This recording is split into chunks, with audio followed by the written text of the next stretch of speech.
Okay, so welcome everyone to HAO Colloquium. Today's speaker is Florian Gunskopfer, and he's currently working at the German Aerospace Center Institute for Solar Terrestrial Physics, where has been worked as a research assistant during his PhD, and now he's a researcher there. So he did his bachelor's in physics in 2018 at Technical University of Munich.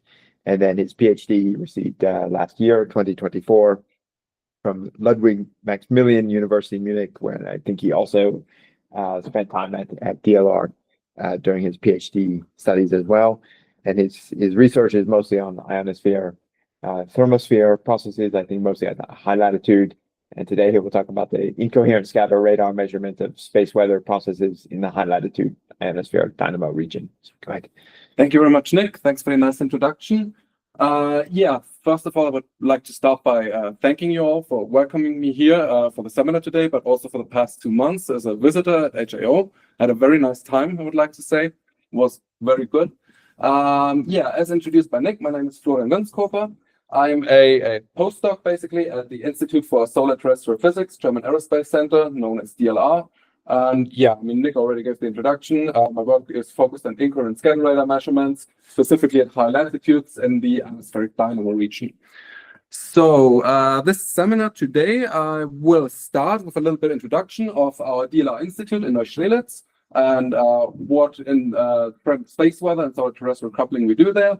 Then I will introduce the Ionospheric Dynamo region. Yes, please. Maybe naive question, but that the abbreviation of a DLR, I don't see the initials. Yeah, that's the German abbreviation. Okay. Deutsches Zentrum für Luft- und Raumfahrt. No, thank you. Exactly. Then I will talk about the Ionospheric Dynamo region and why it is important for solar terrestrial coupling, and also especially at high latitudes. And I will introduce incoherent scatter radars a bit for those who are not familiar with this type of instrument, what we can do with them. And then I will present some science topics I've been working on, selection. I won't manage to do all 4 of those listed here in time probably, so I prioritize them a bit and I will see how far I come. So let's start maybe with a bit of a geography lesson. As I said, I work at DLR Neustrelitz. If you've never heard about Neustrelitz, don't worry. Neither have 90% of people in Germany, I think. It's a fairly small town, as you can see, in the northeast of Germany. So this map basically shows all the sites of DLR all over Germany, also Neustrelitz. And as you can see, it is located north of Berlin, like 1.5 hours, depending on traffic, and about the same distance from the Baltic Sea in the northeast. I don't tell this to advertise the local tourism, but the location is actually important for the history of this site because, as I said, Neustrelitz is about in the middle between the capital Berlin and the Baltic Sea, and also about at the highest point of elevation in between there, which is why in 1913, it was decided to make the first radio transmission test site in Germany in Neustrelitz because of its high elevation. These pictures, they are not from 1913. I don't know from when exactly they are. Basically, in the last 112 years, Neustrelitz has been a center for radio and later also satellite communication and navigation research. So here on the left, you see what the site looks like today. And yes, space weather has always been important for radio communication and satellite navigation and these topics.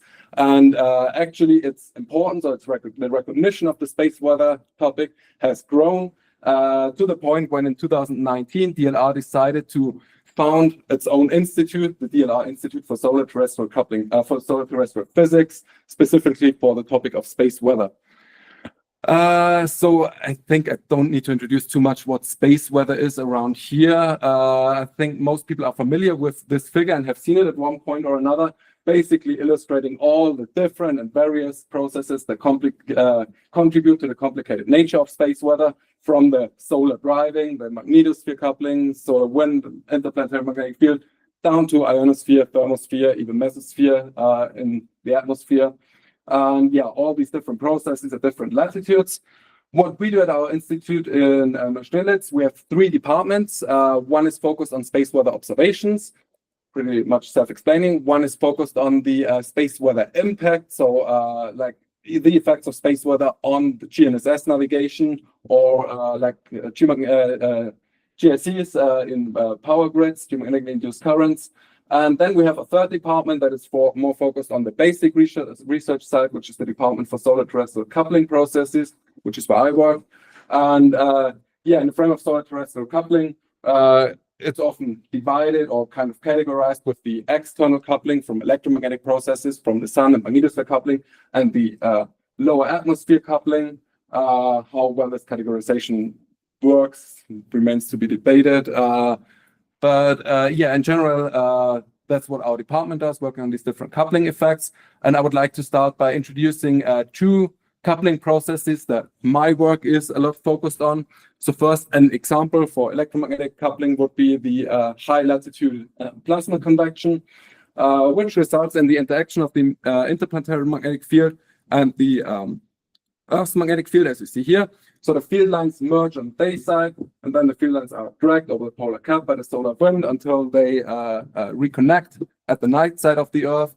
And this results in a large-scale electric potential difference across the polar cap, and a large-scale plasma drift from noon to midnight side over the polar cap, and back on the dawn and dusk side at auroral latitudes. And this process is responsible for a lot of space weather impacts, like the geomagnetic disturbances and Joule heating. I will talk about that later, so I just briefly wanted to introduce the process. Another process that I work with are, in terms of atmospheric coupling, are atmospheric waves. So this shows a spectral overview of atmospheric waves at 90 kilometers altitude in the zonal wind, measured with a meteor radar in Germany, courtesy of Gunther Stober from the University of Bern, over 1.5 years.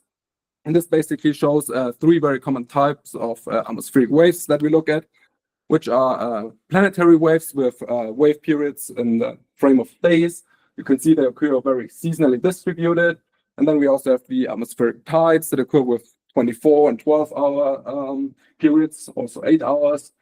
And then we have the gravity waves that occur at lower, smaller wave periods from like 15 to 300 minutes. Excuse me.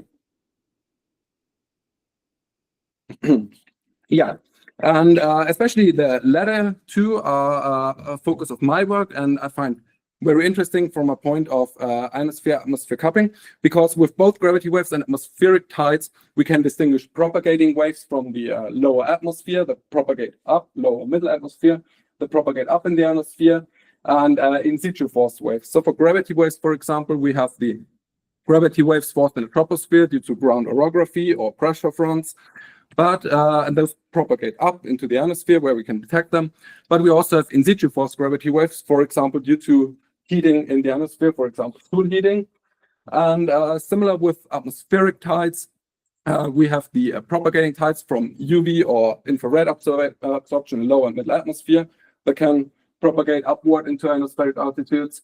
And we also have in situ force tides due to EUV absorption, also the plasma convection that we've seen previously that drags along neutral particles. And as you've seen, the convection pattern was sun fixed. So from the point of view of a local observer that rotates beneath the convection pattern, it occurs as a 24-hour variation, a tidal variation of neutral winds as well. And you can already see these in situ forcing processes of these atmospheric waves come from space weather processes. So that's where we already see how atmospheric coupling and electromagnetic coupling interact, and you can't really distinguish them.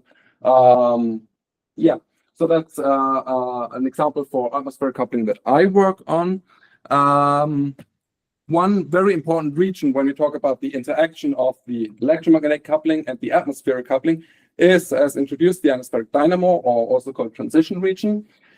Transition region because at these altitudes from like 75, 80 kilometers to about 120 kilometers roughly, we have this transition from a highly collisional plasma below, where basically the ions and electrons, as far as they exist at these low altitudes, are dragged along by the neutral atmosphere, and really the atmosphere force is what's dominating the plasma dynamics.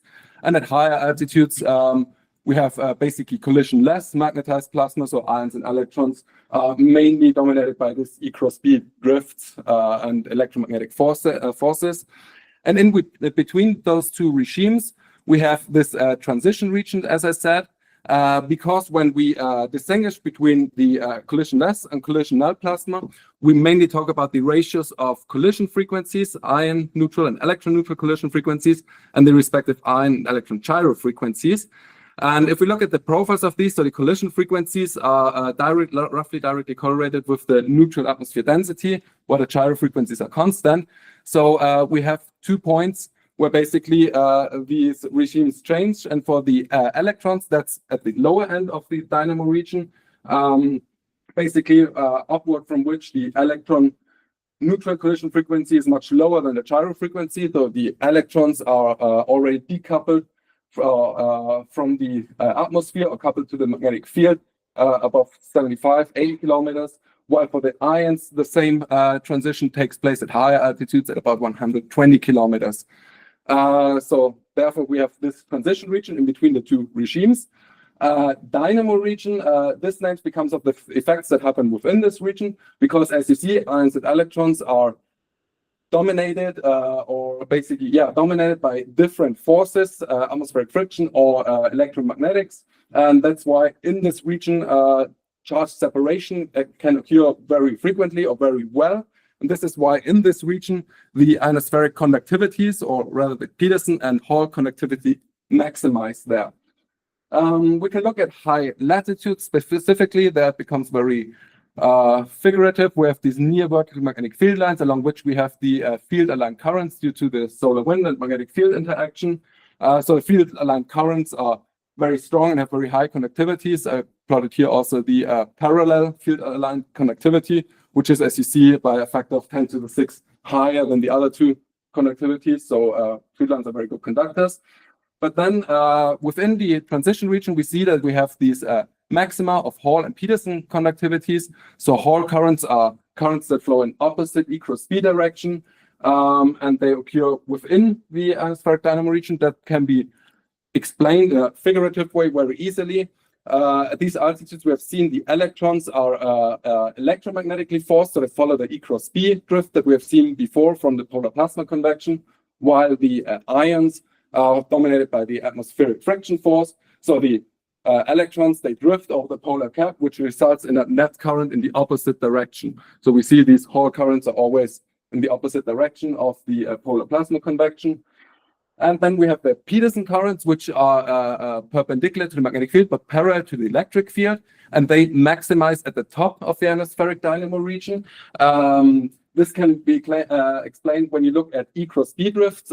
Maybe you remember from basic plasma physics classes, E cross B drift is the result of the electrostatic force and the Lorentz force, the gyration. And at this specific point, the ion neutral collisions basically cancel out the effect of the gyration. So we only have the electrostatic force left, and the ions can follow very well, or move very well along the electric field. You see, we have also a smaller peak here where the same occurs for the electrons at the lower boundary. But yeah, the conductivity maximum is really here at about 120 kilometers. And these currents here, especially in the high latitude region as introduced, are responsible for a lot of important spatial effects and impacts. As I said, Hall currents cause geomagnetic disturbances. Petersen currents cause Joule heating to the thermosphere-ionosphere system. That's why this region is so important when we talk about solar terrestrial coupling. Next, a bit of a jump. I come to incoherent scatter radar measurements. Incoherent scatter radars are the main instrument I work, or the main focus of my work. For a little bit of introduction, question often arises, why is it called incoherent? What does incoherent mean in that sense? Well, we distinguish coherent and incoherent scatter radars because coherent scatter radars basically require a scattering target, as you say. It can be classically as known a plane or any macroscopic object, or a plasma instability as well when the Bragg condition is fulfilled. Incoherent scattering, on the other hand, does not require any such thing. Incoherent scattering is based on the Thomson scattering of radio waves from free electrons. Of course, this Thomson scattering has an incredibly low scatter cross-section. That's why incoherent scatter radars usually need immense transmitter powers and are very expensive and therefore rarer instruments. One thing that helps us is that the electrons on a microscopic level are coupled to the ions, and therefore we have increased reflection for certain conditions.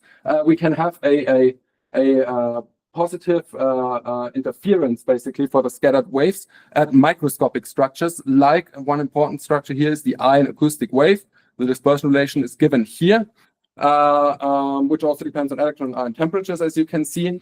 And that's why when we look at just the ion line, these specific frequencies of the backscattered radiation, we always have kind of a two peaks at positive and negative frequency shifts that basically correspond to these lines of the dispersion relation here. And this means in the end that we can do more than just know about how many electrons are there. So basically the backscatter power depends on the amount of electrons is there, because it's dependent on Thomson scattering, of course.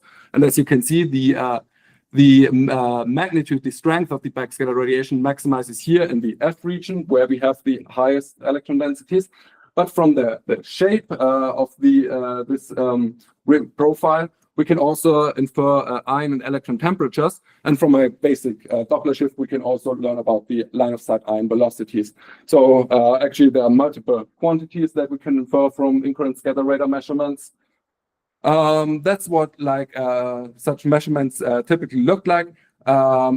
Clearly, in altitude, we are restrained with the amount of electrons present. So usually, like below 100 kilometers, it becomes kind of difficult to infer reliable information. For high ionization conditions in the D region, we can also do D region measurements, but that's not always reliably possible.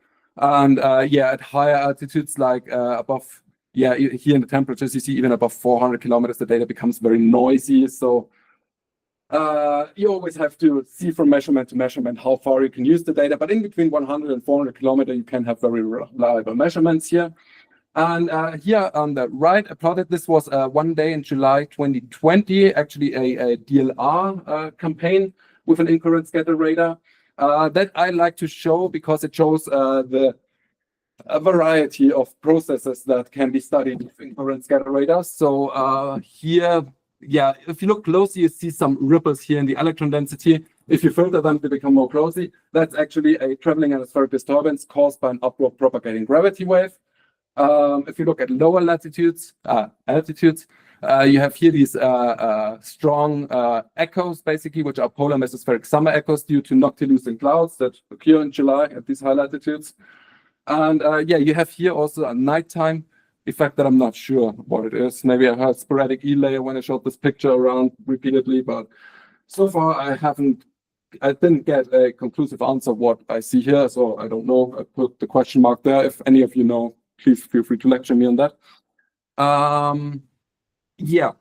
Then this figure may be a bit more complicated in this short time. I like to show this graph, the other capabilities that incoherent scatter radars have, or the different levels of data we get from incoherent scatter radars. So we start in the lower left with the level 0 data, which are the basic antenna voltages you get from the antennas, of course. I caged them because they're usually not publicly available. What is the first level that is available to researchers are usually the autocorrelation functions of the return signal, which by a Fourier transform result in the power spectrum, the two-peak power spectrum that I showed before. From this autocorrelation functions, it is possible to get these 4 basic plasma parameters that I just introduced. Usually you don't do that yourself, but highly specified software is provided to infer these parameters. And here I make the example from the IceCat incoherent scatter radar, which I will introduce on the next slide. With the software is called GUISTA. This is the level 2 data. And then actually via a lot of basically tricking and different sets of measurements, you can infer further level 3 information. For example, if you don't have one looking direction, but several looking directions, you can do a stochastic inversion and get 3D ion velocity vectors. And in the F region, higher altitudes, we have seen the ion velocity is determined by E cross B forces. So you get electric fields.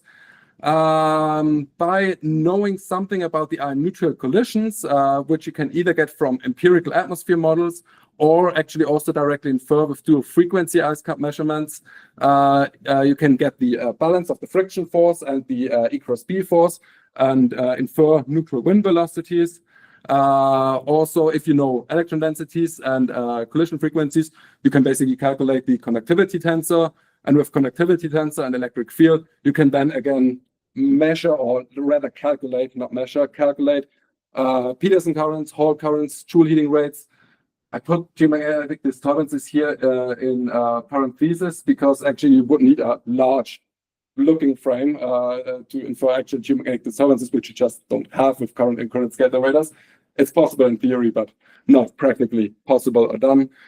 Or one last point, at high latitudes, it's often fair, especially in winter times, to assume that all the ionization you see is done by particle precipitation. And then, of course, you can infer the particle precipitation rate from the electron densities you measure. So just as a little overview, what I want to emphasize with that is Incoherent scatter radars are great instruments. You can do a lot with them. You just need to be careful when to infer what and under which conditions. That's not always that easy. And yeah, as I said, the radar I mostly work with is the Incoherent scatter radar in Europe, or radars in Europe from IceCut AB actually by now, which means as much as stock company, if I'm correctly informed. So they transitioned from a scientific association. And they operate several facilities, mostly in North, or all of them in Northern Europe. So here in Tromsø, in Northern Norway, we have the two Incoherent scatter radars, a VHF and a UHF radar at different frequencies. So this here is the VHF, and this is the UHF. On Svalbard, the island even further north, we have one Incoherent scatter radar, but with two dishes here, a 32 and a 42 meter dish. They used to operate remote receivers for the VHF radar in Tromsø in Kiruna and Sodankylä, Sweden and Finland. They are no longer operated. In fact, the Kiruna one has been dismantled, as far as I know. I don't know about the state of the Sodankylä dish, but it's also going to be dismantled very soon, or already is.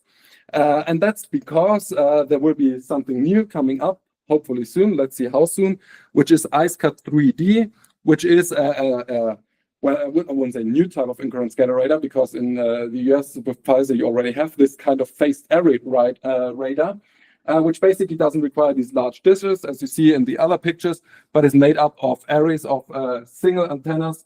They basically allow an electronic steering of the beam. It's no longer necessary to rotate around these heavy dishes. Yeah, so this is the IceCut 3D site in Skiborten, slightly south of Tromsø.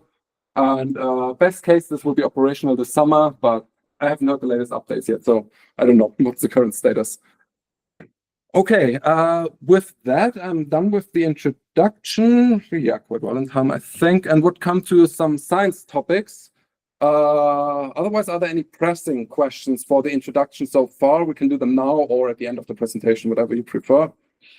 So if there are no pressing direct questions, I would start with a few actual science results, and I would start with my investigation of Joule heating rates in TiGCM and also WACOM-X in comparison to IceCut measurements or IceCut calculations, as I just said, which was also the main focus of my work in the past 2 months here and already before that. So yeah, this slide hopefully looks familiar to you. Yeah, this is again the introduction of the high latitude plasma convection. So I won't go over that again. What I basically want to emphasize is in ionosphere thermosphere models, the high latitude plasma convection is not included physically because it involves the whole magnetosphere and would blow up the system very much. So the common approach is to use empirical plasma convection models to basically give this high latitude potentials as an input to the thermosphere ionosphere models. And I listed here 4 of the most common or more known one. So we have Helis and Weimar, which are empirical models. So they use, in case of Helis, the KP index, and in case of Weimar, solar wind and interplanetary magnetic field parameters as empirical parameters to infer the high latitude electric potential field. But there are also methods, techniques based on data assimilation. I named here ANI and ANGEO, which basically assimilate SuperDAN and SuperMag and also space-based magnetometer data, as far as I know. Basically, yeah, to infer the electric potential. They are not purely empirical, but also apply data assimilation. Another important point to consider when it comes to Joule heating in thermosphere ionosphere models is that it's been known for a long time that there are certain parts of Joule heating that cannot be covered by the model, actually, which is the very short scale variability of the ion velocity. So I cite here this very nice paper by Kodrescu et al. From the mid-19s, 90s, where they basically conducted ion velocity measurements with the Millstone Hill Incoherent Scatter Radar in Boston, and basically showed that the variability of the ion velocities and therefore also electric fields on a timescale of 5 minutes it can be very high. Actually, the variability is about 1.5 times as high in the measurements as the actual ion velocities. And their approach, their ansatz was to decompose the electric field into a model electric field, EM, and this variability electric field with a distribution coefficient X, where the variability electric field is derived from these measurements 1.5 times as high as the model electric field.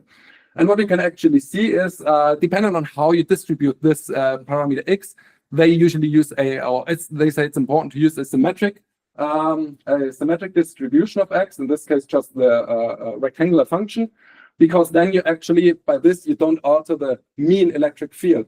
The mean electric field remains exactly the same as in the model, but if you look at the Joule heating rate, which is correlated to E squared, and do the integration, you see that actually you get significantly higher Joule heating rates due to that small scale variability.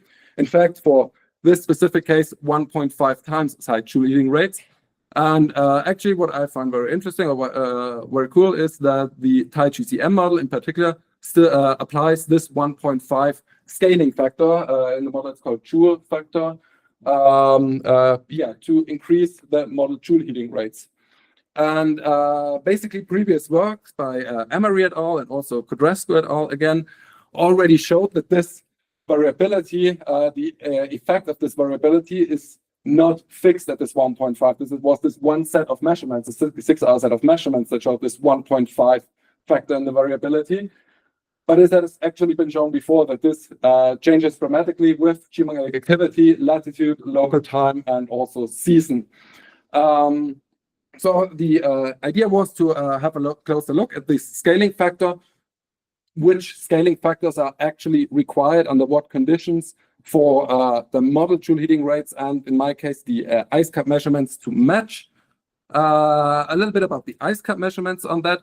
So I introduced before to get electric fields and thereby Joule heating rates, you need first you need 3D ion velocity vectors, which you get in the ice cap case from the special beam swing mode, where the radar dish is rotated through 4 different positions in a cycle of 6 minutes.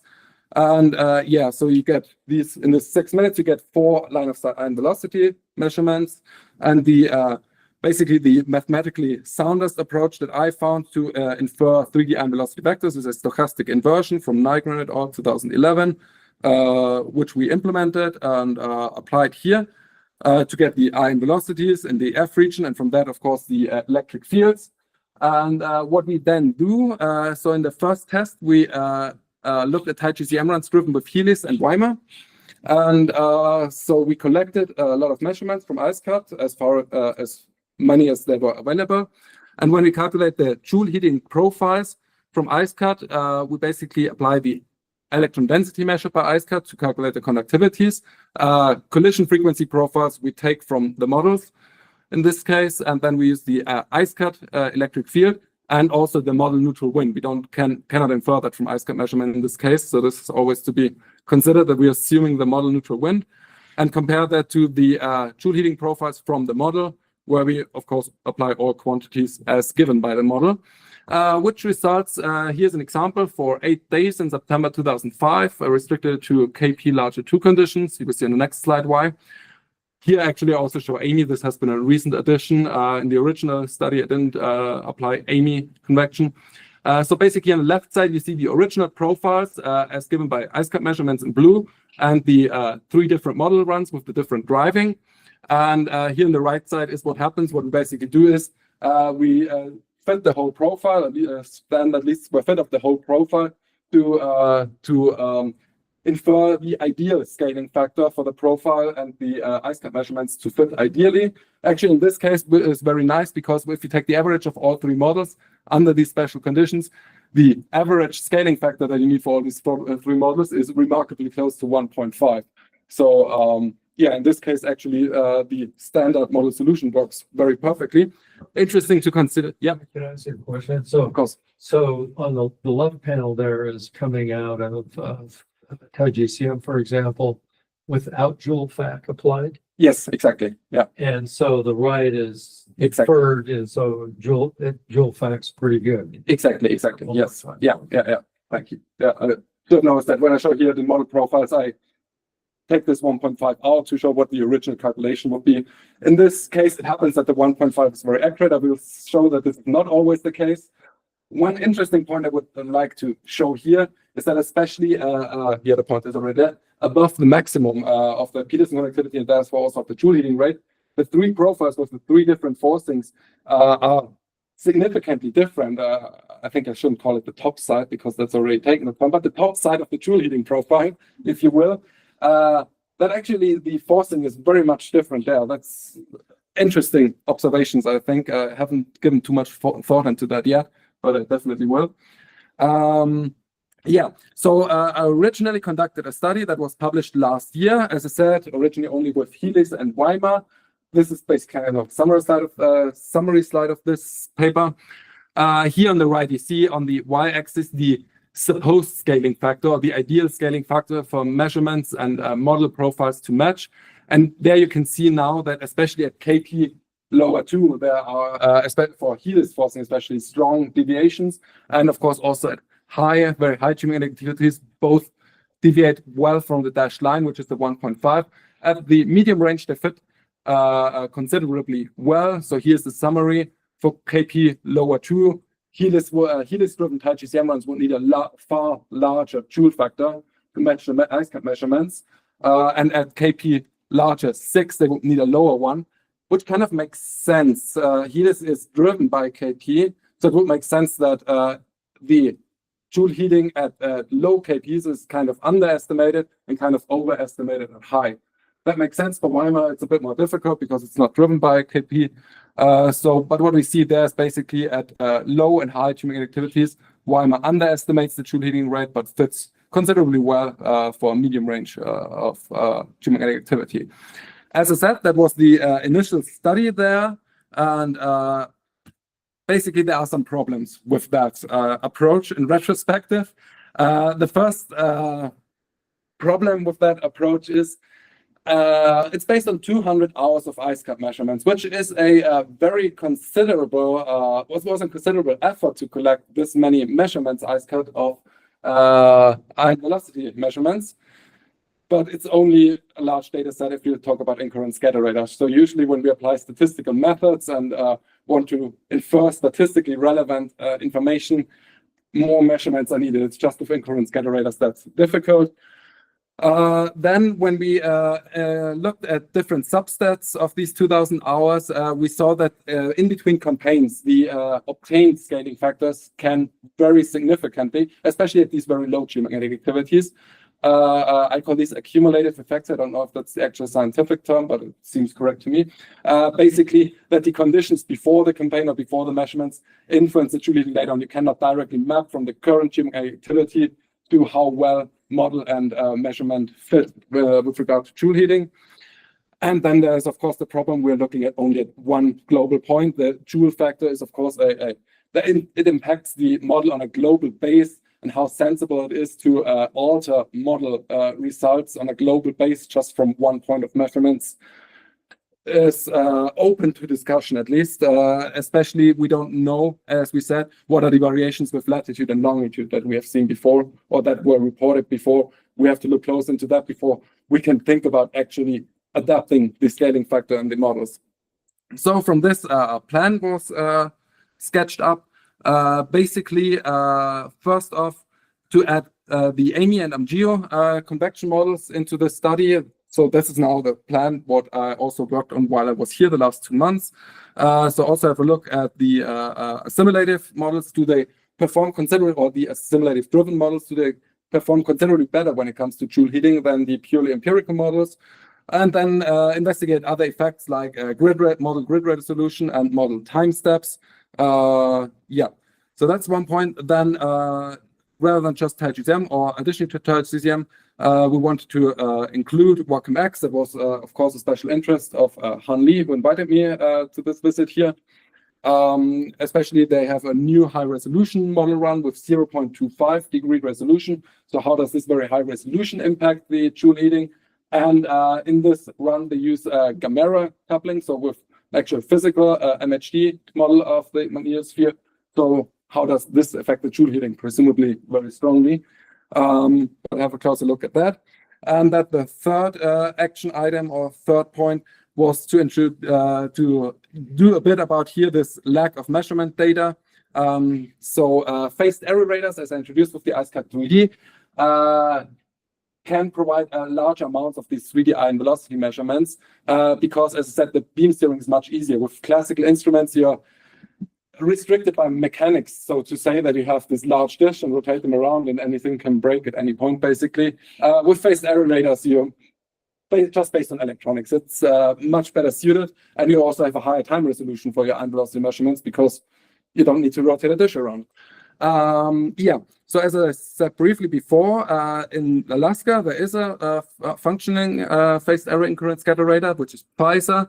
They have an existing database, and nicely PISA is about at the same geomagnetic latitude as IceCat. These measurements can be compared on one geomagnetic latitude to IceCat to see basically the longitudinal impacts or the longitudinal variation of this scaling factor. How long do you have to? How long does it take to get a single data point from IceCat? 6 minutes. 6 minutes. Yeah. And with phased array radars, that might very well go down to 1 minute, which is the typical integration time to get low noise data. Yeah.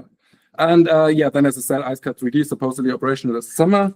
So what have I done in the last 2 months, basically? I started on this work. So this is with TiGCM. Here again, I'm focused on these 8 days from 9 to 16 September 2005. Which is basically because that's the only time frame I have any convection input for. That limits us a bit here. What I show here, the y-axis, is the normalized root mean square deviation of model profile and measurement profile. I've been here in 3 KT ranges again. And what we see, normalization is done with the maximum Joule heating rate at each point, which is done to compare different KT ranges better because the Joule heating varies very strongly, and therefore also just the root mean square deviation would vary strongly. With this normalization, we can compare different levels of geomagnetic activity.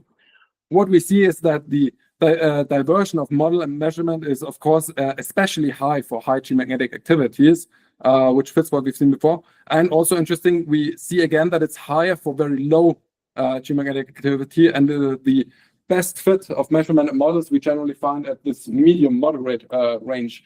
This, by the way, is all with applying the Joule factor of 1.5. So these errors are calculated when applying the Joule factor 1.5, which has been derived from measurements at medium range KT values. So it also makes sense that the errors or the deviations would be lowest there. So what we do, that's maybe a lot of detail here to go through. In the upper one, we compare different model versions, so TiGCM version 3 and version 2 for Helix, Weimar, and Amy runs.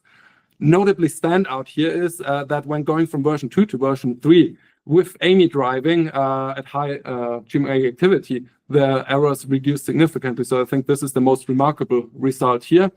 And with grid resolution, actually you don't see a clear tendency that the error would increase or decrease, or the deviation would increase or decrease if you use 2.5 or 1.25 degree grid resolution. So what we basically tried here, is for giving different ranges of KT, basically listing which model setting and which convection model results in the lowest errors, and also what scaling factor would be most appropriate in this cases. So again, you see these deviations are here for the medium range generally lowest. They get larger, especially for very high KP values, where you also would need a lower Joule factor. What I also looked, as I said, I looked at different model time steps. So what I show here is the Joule heating rate for delta T1 model time step and delta T2. For high resolution TiGCM runs, T1 is 10 seconds and T2 5 seconds. For 2.5 degrees resolutions, it's 30 and 1 second. This has practical reasons because the high resolution model didn't converge at any point for 3 seconds or ran into numerical instability. So we couldn't do 30 seconds there. And running 1.25 degree grid resolution with 1 second would have just taken forever. So we are limited to 5 seconds here. Anyway, the remarkable result here is that as long as the model doesn't run into numerical instability, the Joule heating rate converges very well. So actually the different time steps don't matter that much in the model, which is important when we look at like longer statistic time frames, because we will have variation of storm conditions and quiet conditions. And for storm conditions, we have to decrease the model time step to keep the model stable. But for longer times of low activity, we want to increase it to be efficient, to have the model running fast. And this basically shows that we are allowed to do that. When we generate the model data, we are allowed to change the time steps basically as we will or as is practical, because the final Joule heating rates aren't affected too much by that. Yeah, then to SD WACM-X. So here in this upper figure, I went back to the whole 2000 hour data set basically, and I show scaling factor again. So this is basically nearly the same plot I showed before for the scaling factors for Helix and Weimar High GCM runs, just this time as a histogram and not as a graph, because I came to think that histograms look nicer. And also for a comparison WACM-X SD long-term run by Joe McInerney, driven with Helix.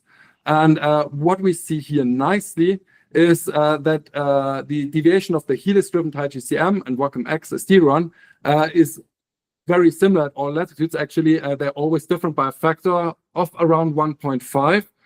Which makes sense since WACM-X SD does not apply a Joule factor as High GCM. So in the end, if you're correct for all this, High GCM and WACM-X for the same driving of the convection result in very similar Joule heating rates, which is probably a good thing. Yeah, here I again show the normalized root mean square deviation of the profiles for different WACM-X runs. So also here with different resolutions. Actually, for WACM-X, it's 1 degree, I think, or slightly below 1 degree, not 1.25. But anyway, and 2.5 degree for Helix, Weimar, Amy. Notable here are the very large errors in the Joule heating rate when you apply Weimar convection on the WACM-X model for low geomagnetic activities. And also here, like just a rough overview, which perform best. Actually here for KP-LoR2 and medium ranges, the Helix driving worked better or resulted in profiles closer to the measurements than the AMI, and the assimilative driving only became superior, so to say, at very high geomagnetic activity levels. And yeah, same here, the supposed factor varies around 1. The 1 is the actually applied or not applied one. Yeah, and here also some profiles to also show again what I showed before, how the shapes, especially of the model Joule heating rates, vary significantly with which convection you apply. That's a very interesting point, I think, that should be given more thought. Yeah, so as for an outlook, as I said, what I haven't come around to do yet is applying phased error radar measurements. I basically said that before. We have Pfizer in Alaska and hopefully soon IceCap 3D. There's just a nice visualization of these multi-beam measurements that are possible with phased array radars. I think that's a gross overestimation of the number of beams that are actually possible, but theoretically, it's there. Yeah, and then of course also, as I said, the high resolution WACM-X run with the 0.25 degree resolution and the Gamera forcing. I've started looking a bit into it, but I haven't generated any results nice enough to show here, except maybe this is a figure from Han Li that was also involved in how I got to do this visit here, actually, because he looked at global mean Joule heating rates, but not in terms of the Joule heating power in watts per cube meter, as I usually do, but probably more in an atmospheric scientist sense, in the heating rate in terms of Kelvin per second. There you nicely see that actually, if you look at Kelvin per second Joule heating rates, you actually get the highest one at higher altitudes, because the atmosphere is much thinner there, so the heating impact on the atmosphere is larger. And what he found is that just by going from 1 degree to 0.25 degree resolution, actually at these higher altitudes, the Joule heating changed significantly. This is presumably, or from what I've seen so far, not caused by changes in the ion velocity, but actually that in the high resolution run, we have very different electron density patterns. The smaller scales are much better resolved. This is just one example image I pulled out of there, a polar view, where we can see very nicely some of these smaller scale variabilities in electron densities and patches that result in higher conductivities and therefore higher shoot heating rates. But I have to take a closer look at this. This is just the first snapshot. I don't know how well I'm doing in time. I would like to go through one more science topic, like 5 minutes, if that's possible. Yeah. This is basically, I think for those who read the abstract of the seminar, I don't know who actually reads that. In the end, I mentioned that I would also like to discuss the applicability of incoherent scatter radars for data assimilation. Now I haven't done any data assimilation of incoherent scatter radars yet. That's why I don't mention any of that in the title here. But yeah. So basically, starting with this table from a paper from 2014 by Shunk et al., where they list different data sources that could be important for space weather modeling. They included incoherent scatter radars here, strangely only for neutral parameters, which I really don't know why only for neutral parameters. Anyway, what are the problems when we want to use incoherent scatter radars for data assimilation? Well, most of all, that we have single point measurements. That's always a great point of criticism when I talk about this idea. But I would like to convince you otherwise. First of all, when we model local effects, for example, at high latitudes, the plasma patches, local effects, single point measurements can have a huge effect on the data assimilation. So the modeling of local effect would improve by assimilating local measurements. More important, which I've actually only heard recently about, is the colleagues from Vector Space, I think it's called the company, that apply the TIDA assimilation scheme. They have a new approach there. I talked to them a bit. But they basically, in their assimilation, they use a ensemble forcing. So basically, when they have a measurement, they allow for a range of the forcing of the model and see what fits best. And with that, of course, even if you have only single point measurements, you adapt the global forcing in the whole model. How justified it is or how well that works remains to be investigated. So this is, but it's an interesting concept, I think. So with this kind of assimilation schemes, actually, assimilation of local measurements would have a global impact. So at least then that argument that you only have one point of measurements doesn't count anymore. And also what is, I think, a great use of ISR is, as we've seen, we have a large variety of measurements, multiple TI parameters. Most other measurements are focused on like one parameter. With incoherent scatter radars, we immediately get a variety of that. And that last point with the TI parameters actually got me thinking, because I made a point previously in this presentation that with incoherent scatter radars, we shouldn't talk so much about measurements. We infer a lot of information from incoherent scatter radars. And actually, even the basic plasma parameters, as I said, electron density and the ion electron temperatures, are not direct measurements. They are fitted from the autocorrelation functions or the power spectrum, whatever you like better. And this fit assumes other parameters a priori, like the collision frequency, like the ratio of atomic ions and the mean molecular mass. So actually, we don't measure these plasma parameters. And I then had a look, again, at HiGCM was at hand. How do these a priori parameters that IceCat assumes compare to the same parameters in the model? And actually, they are significantly different. So here for collision frequency, not that change here, just the IceCat a priori model limits to 1 collision per second. But when you had 1 collision per second, it doesn't matter anyway. So that's not the point. But also lower here, the collision frequencies are significantly different. And same for ratio of atomic ions. Also not here at the high altitudes where the a priori model at some point just goes to 100% atomic ions. But this change here from the molecular ions in the E region to the atomic ions in the F region is much steeper in HiGCM here than the a priori model by IceCat assumes. So my thought was that when we assimilate parameters that are based on erroneous or at least a priori parameters that are different from the model, this might lead to unbalanced forces in the model or basically to unnecessary deviations in the model. So I actually had a look at how significantly the actual measurement, which is the double peak spectrum here, this is the double peak incoherent scatter radar spectrum, is when we look at synthetic TiGCM spectra, which are calculated from TiGCM parameters, are calculated synthetic TiGCM spectra, and how they basically react to the introduction of ice cut measurements there. And here's an example for the F1 altitudes, basically. So this is the mean squared difference of the actually measured profile with ice cut and the synthetic profile with TiGCM. You see the error here. Then what I did in the first step is I assimilated, it's not an assimilation, of course, but I just, in the calculation of the TiGCM spectrum, I replaced the electron density with the one I measured with ice cut. And interestingly, actually, the error increased by doing so. So by just taking one-to-one the ice cut measurement of the electron density, my model state deviated further from the actual measurement, the spectrum, than it did originally. Then it even worsens when you include ion temperature. It gets better when you also include the electron temperature, but it really significantly improves, of course, if you also in the F1 region include the ratio of atomic oxygen to the whole thing.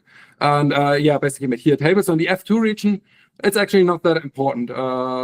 There, these a priori parameters don't have too much an impact on the model state, so you can just assimilate the parameters as done there directly. But in the F1 region, you need to take into account the differences of the ratio of atomic ions, and in the E region, the ion neutral collision frequency. A counterpoint also is that assuming that TiGCM gets these a priori parameters better than the a priori ice cut model, we can actually improve our measurements by that, but just during the fitting process of the spectra, not using the standard a priori model, but instead like from TiGCM or some other model. So here basically show yellow is the TiGCM profile of these parameters: electron density, electron temperatures, ion temperature. Orange is the default ice cut fit under assumption of the a priori model, and blue is the adjusted fit when using the TiGCM a priori parameters. And you see, especially here with the temperatures, especially in the F1 region, so this is due to the ratio of atomic ions, you get significantly different measurement profiles in the end. So this is another interesting thing to consider. So basically, yeah, we did an assessment study there that was published in January this year, basically discussing a bit the trapdoors when assimilating incurrent scatter radars and discussing the possibilities. I intend to continue working on that. And yeah, unfortunately, I want to show a bit about atmospheric gravity wave measurements, but probably that's not within the time. So if we're interested in how ice cut in combination with a meteor radar cluster allows to measure atmospheric gravity waves in 3 dimensions, come talk to me. Yeah, otherwise, let's just skip over this, give you some important references for my work, my contact email address, and yeah, if you would like to talk about anything in the presentation, discuss, criticize anything, you're welcome to do that now, of course, in the room, or contact me at any other point. And with that, I would just like to thank you all very much for your attention. Thank you all very much again for welcoming me here. And if we have some questions now, I would be happy to try and answer them. Thank you. Any question? Yeah, actually, kind of relates to the last one of the last slides you showed, but the uncertainty in the ice cap measurements. I mean, when you were comparing the effective joule FAC that was needed to the ice cap measurements, the assumption is that ice cap is the truth. Yes, that's What is the uncertainty in that truth? Is there a measure of that? There is a measure of that, but I don't have from the top of my head actually. So we have the general uncertainty from the fit that is given from the ion velocities, and you can propagate that through the stochastic inversion of the ion velocities, and then propagate it through the whole process, of course. Usually, we did a curation of the data to only allow for data with high certainty, but I don't have an actual measure ready, unfortunately, but it's an important point to consider. And also what you said, we're assuming this as ground truth, the ice cap measurements, but you saw we assume model collision frequency, we assume model winds, so All kinds of things going on. yeah. Yeah. Truth is relative term in that sense. So I have a question. Your TiGCM uses a factor of 1.5, WACMX uses a factor of 1. And my understanding is that this 1.5 is to sort of account for something that's kind of missing because we can't resolve the right scales. So does that mean in WACM-X there's something incorrect that then means you don't have to account for these sort of small scale electric field? So like something else is in the model that's wrong. Maybe. Perfect. I don't know. Is that I don't know. I really have no idea. I talked, Hanli and I talked about this at length. He also said he doesn't know. Yeah, I really don't know.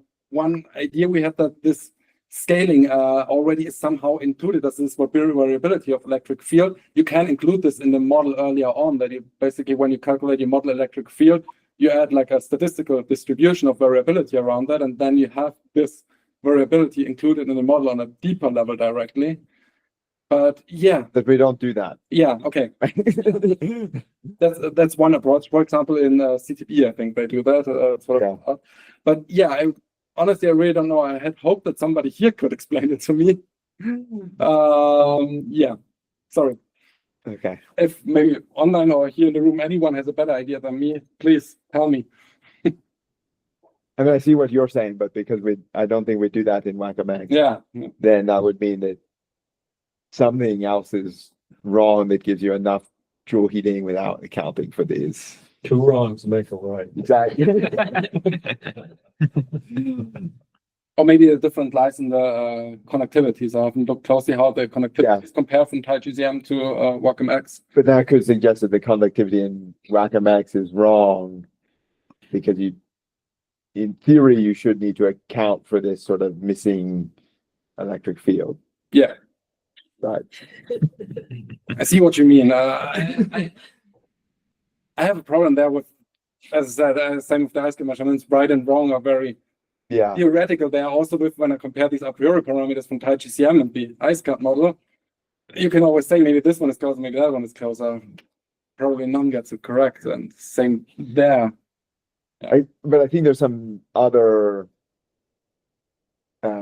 evidence that there are sort of small scale electric field from like satellite observation or whatever that would say that you should have some.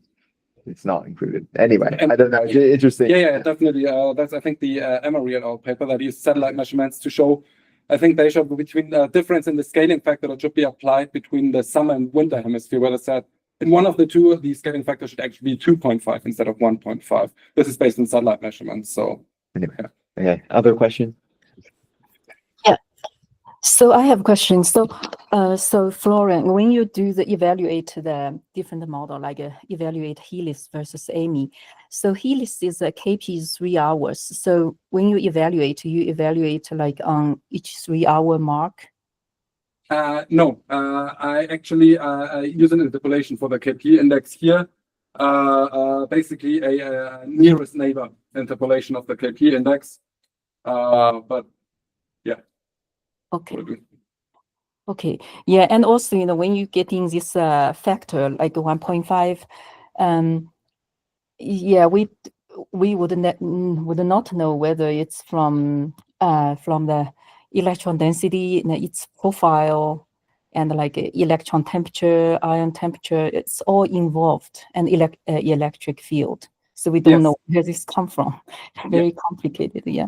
Yeah, definitely. I think in the paper from last year, I also include in the discussion just the difference of the electron densities from the models with Helix and Weimar driving. So the electron densities are different when you use different driving, and they both are different from the ice cap measurements, of course. So this basically the factors that I in the end up with are a mesh up of all these different factors. That's true, yeah.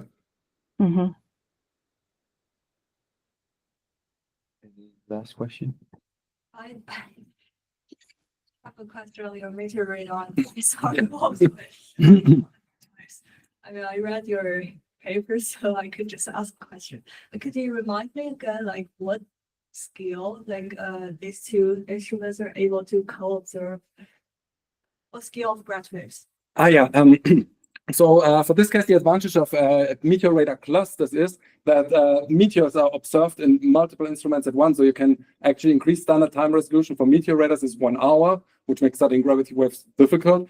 But with these cluster, you have a large number of total detections, so you can increase that to 10 minutes. So let's say above 30 minutes wave period, you can actually reliably detect gravity waves. And like the horizontal resolution is 30 kilometers, 30 cross 30 kilometers grid. There's no restrict for ISR.